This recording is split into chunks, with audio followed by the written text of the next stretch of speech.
Bonjour et bienvenue sur les ondes françaises de Radio Taïwan International. Nous sommes le samedi 13 juin et vous écoutez maintenant l'émission Le Courrier des auditeurs. Hello. Hello. Guten Tag. Guten Tag. Bonjour. Bonjour.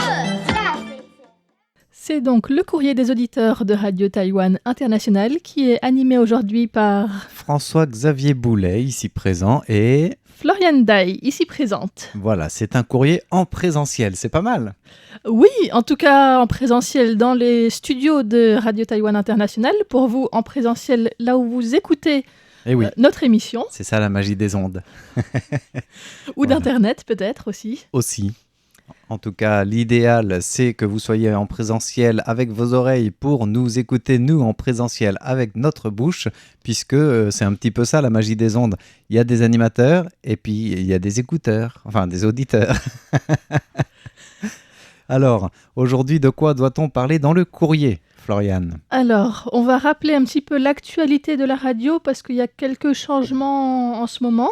Oui, à commencer par... le départ de Valentin Floquet, donc qui a passé 7 ans avec nous et Oui. dont le dernier jour est ce lundi. Donc si vous avez encore un petit message à lui faire passer, c'est maintenant ou jamais. Voilà, on a déjà reçu pas mal de petits mots de sympathie puisque la semaine dernière, il vous a dit au revoir lors de son dernier courrier des auditeurs qu'il animait, non sans émotion d'ailleurs. Et puis voilà, n'hésitez pas à continuer en effet de lui envoyer ses messages. Même si c'est après le 15 juin, c'est pas grave, on garde contact avec Valentin, on pourra lui transmettre, hein, ça nous fera même une joie. Il avait aussi présenté dans Graines de Business de ce jeudi ses projets futurs un petit peu, donc vous pouvez réécouter cette émission si vous voulez. Oui. Et puis sa dernière émission sera demain puisqu'il participera aussi à On en parle à Taïwan. Exactement. Et puis au sujet des petits changements, parce que j'ai noté que tu l'as dit au pluriel, c'est Oui. qu'on doit vous annoncer aussi qu'il y a un autre départ, et cette fois-ci c'est Pénélope qui s'occupait du courrier et puis un petit peu des tâches administratives pour soulager la mission de Meg à la tête du service. Donc Pénélope, qui est une étudiante taïwanaise qui vient de recevoir son diplôme ce mois-ci universitaire, nous quitte pour aller dans le monde du travail. Et du coup, il y a quelqu'un qui la remplace, bien sûr, vous avez l'habitude, c'est souvent des étudiants du département de français de l'Université catholique Fujian. Et là, c'est encore le cas avec... Marie. Voilà. Donc Marie, qui est en 3e année d'apprentissage du français à l'Université Fujian, qui va s'occuper de vos courriers. Donc pendant cette transition, il y aura peut-être un petit peu plus de temps, le temps de s'adapter, de répondre à vos courriers, etc. Mais normalement, le tuilage se passe bien et puis on est là pour aider Marie, mais on demande d'être un petit peu indulgent dans le délai des cartes QSL, par exemple. Voilà, et ne vous laissez pas tromper par le prénom, même si elle s'appelle Marie, c'est pas le nom que ses parents lui ont donné à la naissance, puisqu'elle est taïwanaise aussi. Voilà, c'est son choix, le choix de son nom étranger. Peut-être Voilà. à l'apprentissage du français, on pourra lui demander pour vous en donner plus, ou vous pouvez lui demander même directement dans des courriers à lui adresser, pourquoi pas. Voilà pour les changements actuels à la radio. Oui. On voulait aussi vous rappeler les concours mensuels, trimestriels et additionnels Voilà. qui sont en cours en ce moment, puisqu'il y en pas a mal. 3. Additionnel, ça veut dire qu'il y a une chance de plus de gagner un petit souvenir ou un petit cadeau, n'est-ce pas ? Oui. Oui. Alors, le concours trimestriel, on va commencer par lui puisqu'il nous reste encore 2-3 semaines pour vous le rappeler. Vous le connaissez presque par cœur. Il suffit de nous citer quelques mesures lancées par le gouvernement pour lutter contre la dénatalité, justement, pour relancer la natalité à Taïwan, pardon. Et voilà, on vous demande de citer plusieurs mesures pour remporter une tong. Voilà, c'est une petite claquette à la taïwanaise. Bien sûr, c'est en magnette pour tenir vos listes de courses ou vos pense-bêtes sur un frigo, par exemple. Voilà, Et donc il y aura 3 gagnants. c'est ça, il y aura 3 gagnants. Ça, c'est pour le concours trimestriel. Oui, Ensuite, il y a aussi le concours du mois de juin, Oui. dans lequel on vous demande combien de pistes cyclables y aura-t-il en 2026 autour de Taïwan. c'est à vous de nous le dire. Pour remporter quoi ? Un porte-clés RTI avec du Bopomofo, donc qui est le système de transcription phonétique du chinois utilisé à Taïwan. Voilà, donc ce qui est écrit sur ce porte-clés, c'est les deux caractères qui syncrétisent le nom Radio Taïwan International en chinois. Donc, c'est pas Zhongyang Guangbo Diantai en entier, mais juste Yangguang. L'équivalent de RTI au lieu de Radio Taïwan International, Voilà, si vous voulez. C'est une belle image. Et donc, les caractères phonétiques à côté pour vous aider à le prononcer. Sauf que le bopomofo, si on n'y est pas initié, on ne sait pas le lire, ça reste du chinois. Mais Voilà. c'est un beau porte-clés, je trouve. Et puis le bopomofo, c'est beaucoup plus rapide à apprendre que les caractères chinois parce que y en a un nombre très limité. C'est ce qui est utilisé à Taïwan sur le clavier, par exemple, pour saisir les sons du mandarin. Oui, un nombre très limité, c'est-à-dire un petit peu moins que les 26 lettres de l'alphabet chez nous. C'est ça. Voilà, et ça vous permet de dire ça nous permet de vous dire qu'il y aura un nombre pas très limité de gagnants puisqu'il y a 20 porte-clés à remporter. Donc n'hésitez pas à répondre, vous avez toutes vos chances de gagner un porte-clés avec cette activité. Exactement. Et si c'est pas le cadeau que vous préférez, eh bien il y a aussi une activité spéciale du mois de juin. Oui. On vous demande à Taïwan qu'est-ce qui est célébré le Uijiu, donc le 19 mai, et depuis quand? Ah, ça c'est une excellente question. Le cadeau à remporter, on va pas détailler ce que c'est parce que c'est une surprise assez rigolote, toute mignonne ou kawaii comme on dit dans la tendance asiatique du Kehai tout simplement. Il y aura 5 gagnants, mais le cadeau, si on le décrit, on donne une partie de la réponse qu'on attend. Voilà donc pour les concours de ce mois-ci, cette semaine en tout cas. Oui. Merci pour toutes les personnes aussi qui nous ont écrit, qui nous ont envoyé des rapports d'écoute. Tout à fait. On en a reçu plusieurs ces derniers temps, de différents endroits aussi. Et oui, et des rapports d'écoute parfois très encourageants, parfois plus décevants, notamment vers le nord de la France, la Belgique aussi, donc le nord de l'Europe. La couverture de la 6005 kHz pose encore problème. On espère vraiment que ça peut s'améliorer en effet. Nos ingénieurs sont conscients de la situation, mais c'est vrai que la cible, c'est vraiment en bordure de couverture. Parce que la cible, c'est la plus grande partie de l'Europe francophone, mais aussi de l'Afrique francophone, donc du nord-ouest de l'Afrique. Et du coup, impossible d'avoir une fréquence qui couvre de manière parfaite toute la zone. Mais on essaye de trouver la meilleure solution possible, quitte à être en contact avec d'autres relais pour pouvoir peut-être éventuellement envisager une autre fréquence. C'est aussi une question de budget évidemment, donc c'est compliqué, c'est pas que nos ingénieurs qui peuvent régler la situation comme cela, quoi. Voilà. Ouais. Mais on est conscient bien sûr de cette situation et on espère que vous nous entendrez dans les meilleures conditions possibles. Donc n'hésitez pas à continuer à nous dire si vous nous entendez ou si vous nous entendez mal ou si vous nous entendez pas du tout. Et oui. Ça nous intéresse de le savoir, même si c'est pas les nouvelles qu'on espère. Exactement. Et puis, dans les courriers reçus, on a des courriers très encourageants avec des très bons sympos. C'est le cas notamment d'un rapport d'écoute de Jacques Augustin qui nous écoute en France, à Rosny-sous-Bois précisément, donc dans le 93, où la réception là, pour le coup, est bonne. Et puis qui réagit en plus du rapport d'écoute à une émission. Tu sais, avec Meg, nous avons eu la joie d'accueillir au studio le fou du voyage, Jean-Marc de Jagère, qui voyage en train. Voilà, en train de partout. En fait, c'est un journaliste pour le Figaro Voyage. Et il est venu à Taïwan en train. Donc son but, c'était pas de visiter Taïwan en train, ce qu'il avait déjà fait pour écrire un livre, mais c'était de rallier Paris à Taïwan le plus possible en train. Sur 13 000 km, il n'y a que 800 km d'exception. Tout le reste, c'est que du rail. Et l'exception, c'est en avion ou en bateau? Alors, il y a eu 2 petits passages en ferry pour traverser le détroit de Taïwan, évidemment, depuis la côte chinoise jusque-là, Taïwan étant une île. Et il n'y a pas de tunnel sous la Manche, par exemple, ou sous le détroit, pas encore. Et puis, il y avait un autre ferry en Europe, je crois, mais j'ai oublié où. Et l'exception de l'avion, c'est pour passer la mer Caspienne. Parce que Jean-Marc de Jagère expliquait sur son compte Instagram qu'il avait 3 options.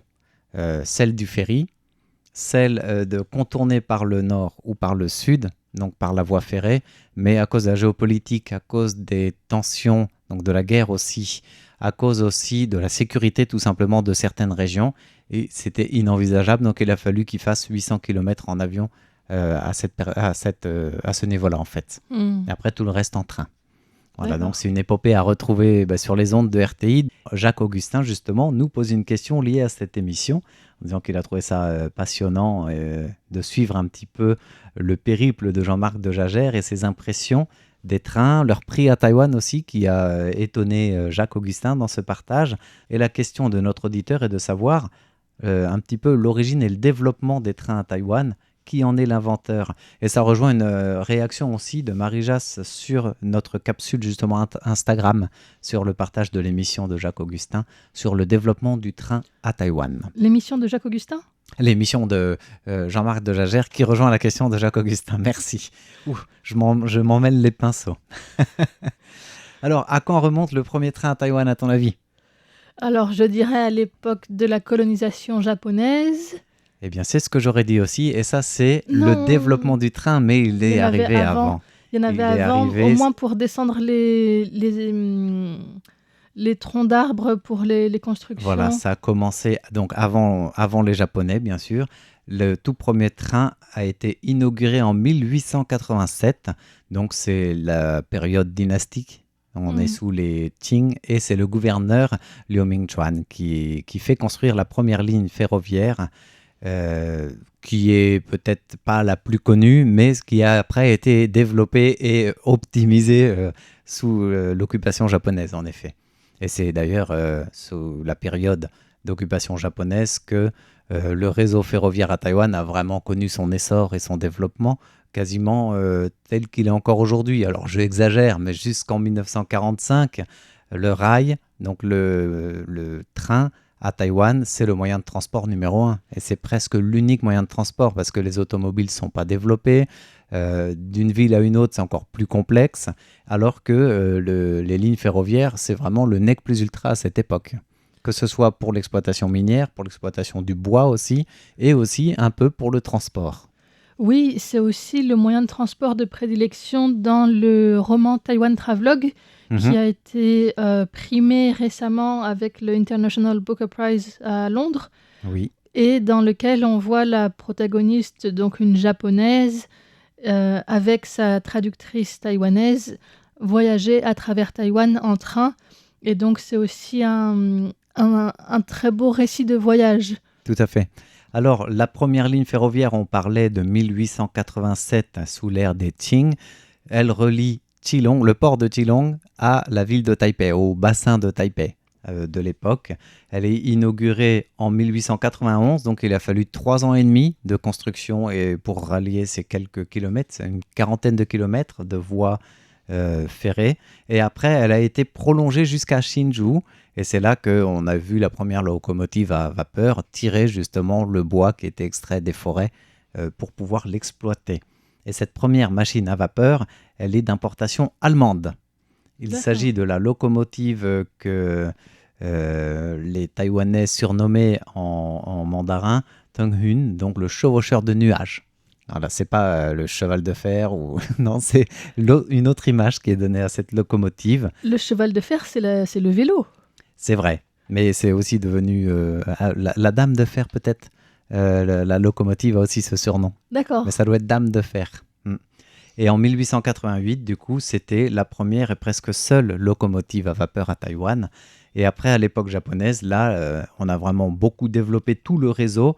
On sait que le Japon prend le contrôle de Taïwan en 1895 et le réseau massif ferroviaire voit son jour avec une ligne qui commence à relier toute la côte ouest, qui relie finalement Taipei jusqu'à Kaohsiung. C'est la première fois qu'on a une ligne aussi longue, c'est-à-dire du nord au sud en fait. Et cette ligne s'appelle la Chukan Tetsudo au début, avec un nom japonais bien évidemment. Elle est inaugurée en 1908 et ça marque le début des liaisons ferroviaires à l'échelle de tout le pays, sachant qu'après il y a d'autres liaisons ou d'autres plutôt annexes qui viennent des ramifications branches, qui viennent dans les montagnes, enfin depuis les montagnes jusqu'à cette branche-là de l'ouest. Mais le train à l'est est très très peu développé, il faut encore attendre plus loin. Et à l'époque finalement de la modernisation du rail, jusqu'à aujourd'hui, l'époque contemporaine. Aujourd'hui, ces lignes historiques sont désuètes pour certaines, mais on essaie de leur donner un aspect économique, touristique ou culturel. Oui. C'est le cas de la ligne un peu pittoresque qui va jusqu'à Pingxi au lancer des lanternes célestes, avec le train du lever du soleil à Alishan, avec toutes ces lignes qui sont plus touristiques que vraiment exploitées aujourd'hui, même s'il y en a encore un petit peu. Et puis bien sûr, toute la côte est, c'est très développé. Au début, c'était des trains très longs qui allaient jusqu'à Hualien, puis Uli, puis Taitung. Et maintenant, ça fait aussi tout le tour de Taïwan. Ces trains à locomotives ont été de plus en plus électrifiés. Donc il y a très peu de trains locomotives à vapeur aujourd'hui à Taïwan, même s'il y en a pour l'aspect vintage, l'aspect pittoresque. La plupart sont des trains rapides aussi. Des trains comme le Taroko, comme il y a quoi encore, le Puyuma, qui sont des trains presque l'équivalent d'un TGV, mais sur le rail normal. Et en dehors de la Société taïwanaise des chemins de fer, la TRA, il y a bien sûr le TGV taïwanais, qui lui est arrivé en 2005. Donc assez tard, mais qui fait un grand succès du nord au sud par la côte ouest. Oui, lui, il n'est pas sur la côte est du tout pour l'instant. Mais il dessert des gares qui sont différentes. Il a vraiment son propre réseau. Oui. Et il est beaucoup plus rapide, effectivement, tout et à plus fait. cher aussi. Oui. Alors, je disais, 2005. 2005, c'était la fin de la construction de la ligne, mais le temps de faire les tests de sécurité, l'inauguration officielle, c'est le 5 janvier 2007. Pour revenir précisément à cette construction du chemin de fer qui est construit sous mode de BOT, donc Build, Opération et Transfert. C'est-à-dire qu'il est pas l'État taïwanais, enfin l'État taïwanais n'est pas, c'est pas le gouvernement qui a le monopole de cette ligne, elle a été confiée à une société extérieure, privée, qui le construit, qui l'opère pendant quelques années avant de le transférer à l'État. Voilà, avec bien sûr tout cet aspect de BOT comme on voit de plus en plus dans l'immobilier ou les grandes infrastructures. Ce qui fait aussi que ce train-là, il est plus cher bien sûr le billet, mais c'est logique aussi, c'est un train plus rapide, il faut rentabiliser la construction. C'est le plus ponctuel au monde. D'après 2 années consécutives, il est nommé le train taïwanais, le TGV taïwanais, le plus ponctuel au monde avec 93 ou 94% je crois de ponctualité. Très très peu de retard, bon, pas de grève, et voilà, et ça en fait un train assez prisé. On disait un billet plus cher, mais quand même, ça défie toute concurrence, puisqu'on fait l'aller-retour, enfin on fait l'aller de Taipei à Kaohsiung pour $1 480 taïwanais, ça fait une quarantaine d'euros, quoi. Oui. Voilà. J'allais dire aux auditeurs en France, vous êtes jaloux, hein, le fait qu'il n'y ait pas de grève. Pas de grève, pas de retard, pas de panne de clim. Même en temps de canicule. Mais bon, c'est un réseau qui est totalement différent aussi, bien sûr. Et ce que disait Jean-Marc de Jagère, lui poussait non pas la comparaison au niveau de la grève, oui, des retards, il en parlait aussi avec humour, mais surtout au niveau des prix. Il disait ce qui est agréable quand on est touriste à Taïwan, c'est qu'on peut flâner et puis dire au jour le jour, je vais prendre oh bah tiens, non, finalement, je vais rester un jour de plus à Taipei, je partirai que demain. Tu n'as pas besoin de réserver ton billet 2 mois à l'avance pour avoir des prix les moins chers. T'as toujours tant qu'il y a de la place, le billet reste le même prix puisqu'il est calculé à la distance et pas à la réservation, quoi. Oui, c'est pas fluctuant. Ça, c'est quelque chose qu'il trouvait très, très agréable pour le tourisme ou pour le voyage en train, quoi. Tant qu'on évite les dates des gros week-ends, des vacances, où là, il faut vraiment réserver bien à l'avance. Voilà. Non pas à cause du prix, mais à cause de la place. Voilà. Tout à fait. Parce que là, c'est effectivement limité. Voilà. Mais voilà, on est très content globalement du train à Taïwan et on vous invite à venir à Taïwan, le tester aussi si vous avez l'occasion. Et oui. Alors du coup, merci à Marie-Jace et Jacques-Augustin pour cette question dossier de la semaine sur le train.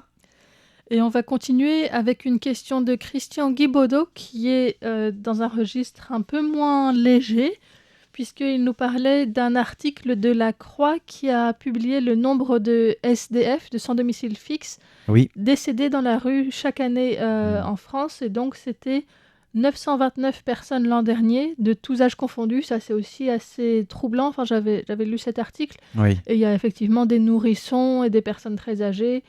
des femmes, des hommes. C'est plus d'hommes en général, mais quand même. Oui. Des très jeunes aussi. Et le nombre de SDF en France est estimé à 350 000, Oui, ce qui est énorme. ce qui est énorme. Et du coup, notre auditeur voulait savoir la situation des SDF à Taïwan, j'imagine. C'est ça. Est-ce qu'ils sont répertoriés? Combien il y en a? Est-ce qu'ils sont aussi dans les grandes villes? Et puis, comment sont faites les obsèques et qui s'en occupe? Surtout dans les cas où ce sont des SDF qui peuvent parfois ne pas être identifiés ou ne plus avoir de lien avec leur famille. Oui. Comment ça se passe? Parce qu'en France, c'est du coup la mairie qui doit s'en occuper. Alors, à Taïwan, normalement, les gens ont ce qu'ils appellent un registre de famille dans lequel leur adresse est inscrite. Mhm. Et donc, C'est l'état civil, en effet. c'est ouais. l'état Mhm. civil. Et donc, selon l'état civil, en 2022, il y avait 3000 sans domicile fixe à Taïwan, ce D'accord. qui n'est vraiment pas beaucoup, mais c'est probable que Il y en beaucoup a de personnes probablement vivent plus. dans la rue, même si leur adresse est enregistrée peut-être chez quelqu'un de leur famille ou ailleurs. Mhm. Mais voilà, et donc les municipalités estiment ce chiffre plutôt autour de 7000. Mhm. Mais il n'y a pas non plus de statistiques publiées par des associations ou des journaux chaque année.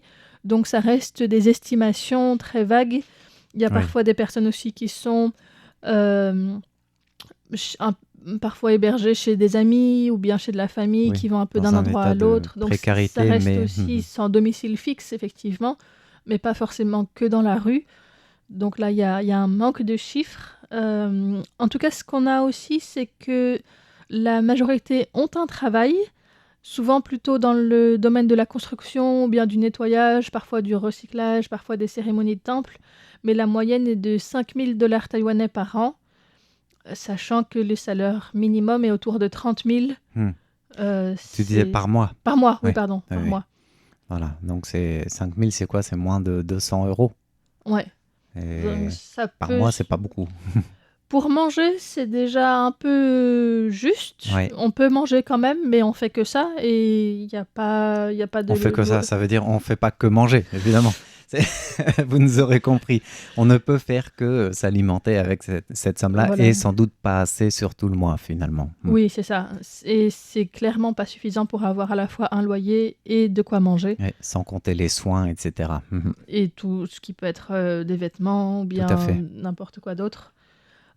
Toujours au niveau des statistiques, 80% ont plus de 45 ans et 60% plus de 60 ans en 2026. D'accord. Donc là, ça montre vraiment une population beaucoup plus âgée que ce qu'il y avait en France peut-être. Mhm. Et les femmes représentent 1/10 de la population des SDF à Taïwan. Oui. Et une association disait aussi que c'est souvent beaucoup plus dur pour elles parce qu'il y a beaucoup plus de peur par rapport à la sécurité et qu'il y a très peu d'abris ou de structures d'accueil pour les SDF qui sont spécifiques aux femmes. Et donc, si elles vont là-dedans, elles sont entourées d'hommes et elles n'ont pas d'espace privé. Mhm. Et donc, elles évitent parfois d'y aller. Donc voilà, c'est aussi une situation qui est plus difficile dans ce sens-là. Oui. Et beaucoup de femmes, mais pas que des femmes aussi, ont des problèmes de santé mentale. En général, après, il y a souvent, avec le temps passé à la rue, des problèmes de santé tout court et de santé mentale qui s'accumulent au fil du temps. Voilà, c'est un peu le cercle vicieux, en effet, de cette situation précaire, en effet. Ouais. Je me souviens, quand je suis arrivé à Taïwan, ça fait maintenant un peu plus de 20 ans, j'entends déjà dans l'oreillette nos auditeurs dire « ça y est, il se remet à radoter celui-là ». Non, c'est juste pour dire que quand je suis arrivé, j'ai été frappé du fait que je venais de la France, je connaissais rien de Taïwan, que Taïwan était propre et qu'il n'y avait pas justement de SDF dans les rues, il n'y avait personne qui traînait. Et il y a eu un avant et un après 2008 avec la fameuse crise de l'immobilier, le tsunami financier.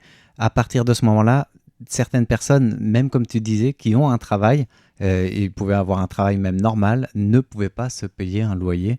Et du coup, c'est à ce moment-là que certains ont choisi de se regrouper autour de la gare centrale de Taipei, notamment pour le nord de l'île, passer la nuit avec un mini-abri finalement dans le hall de la gare ou au bord là, de la toiture, et retourner s'habiller comme ils pouvaient, puis retourner au boulot le lendemain. Et c'est un phénomène qui était jusque-là quasiment inconnu à Taïwan, puis qui a pris de l'ampleur avec les années. Et aujourd'hui, c'est vrai qu'on en voit quand même de plus en plus. Oui, il y en a beaucoup, surtout à Taipei, notamment à Wanhua aussi, Oui. autour du temple Longshan-si. Ils estiment qu'il y a 1/5 de la population des SDF qui est dans ce quartier-là, Oui. à Taïwan. Et c'est vrai qu'il y a des associations qui s'occupent d'apporter une aide à ces personnes, des associations humanitaires, qui expliquent aussi que ces SDF gravitent facilement autour des temples puisqu'ils peuvent avoir de quoi se nourrir, mais aussi un abri. Alors, c'est pas tous les jours, mais ils peuvent bénéficier de temps en temps d'un abri, voire d'une douche dans certains temples ou certaines églises.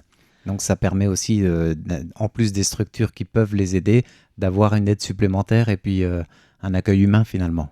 Ouais. Et puis, c'est vrai qu'il y en a aussi à Taichung, à Kaohsiung, c'est pas que à Taipei non plus. Tout à fait. Mais c'est beaucoup quand même dans les grandes villes. Et beaucoup, du fait de leur âge aussi, sont plus ou moins exclus du monde de l'emploi, en tout cas de l'emploi stable, même s'ils arrivent à avoir des ressources. Et il disait aussi que plus de 60% n'ont plus de lien avec leur famille. Donc là, c'est aussi le tissu social qui n'aide pas ces personnes-là à retrouver une forme de stabilité. Oui, tout à fait. Ouais. Et en ce qui concerne les cas de décès dans la rue, donc quand ça se passe, la police cherche à d'abord identifier la personne.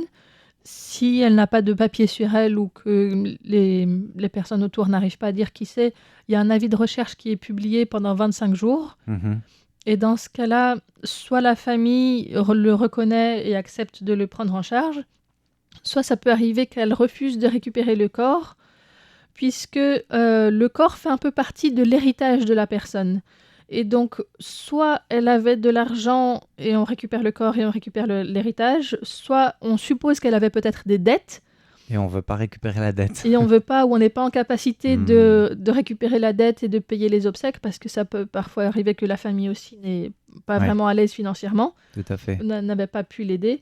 Et dans ce cas-là, eh bien, c'est l'État qui devient responsable de faire la crémation, la mise en columbarium public. Dans ce cas-là, c'est ce qui Donc, c'est pas une fosse commune, c'est vraiment... Ouais, il y a un columbarium public où il y a un lieu où ils peuvent être quand même...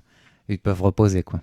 Voilà, et il y a des associations qui offrent des rites funéraires gratuits pour ces personnes, qui organisent des veillées, des prières, récitation de sutras pour guider l'âme vers l'au-delà. Parce que selon les croyances à Taïwan, c'est important que l'âme ne reste pas comme un fantôme dans le monde des vivants, parce qu'elle pourrait faire du mal. Et donc, c'est à la fois une action de bienfaisance, mais aussi un peu pour protéger les vivants et pour permettre à cette âme de partir en paix. Au lieu de rester un esprit errant. Ouais, donc il n'y a pas de décompte officiel au public du nombre de SDF morts par an à Taïwan. Les travailleurs sociaux en comptent environ 100 à 150 SDF enregistrés qui meurent chaque année. Et en tout, ils estiment qu'il y a plutôt autour de 300 à 450 personnes par an, en incluant aussi les corps non réclamés, les cadavres anonymes ou bien les dossiers sociaux. Voilà, pour avoir un petit peu des chiffres. D'accord. Et donc, si on prend le chiffre haut qui est 450, en fait, c'est à peu près la moitié du nombre en France. Oui. Alors que le nombre de SDF est bien inférieur, je pense que ça reflète aussi la différence d'âge, si ce sont des personnes âgées qui se retrouvent à la rue. C'est possible aussi. Voilà. Pour une précarité encore plus fragile. Ouais, pour conclure un petit peu sur cette question. Donc, on remercie Christian Guibaudot de nous avoir attiré l'attention sur ce sujet. Oui. C'est vrai qu'on parle relativement peu. C'est vrai. Et c'est aussi avec ce sujet grave mais important finalement que s'achève le courrier de cette semaine, qui vous était animé par François-Xavier Boulet et Florian Daille. Merci de votre écoute.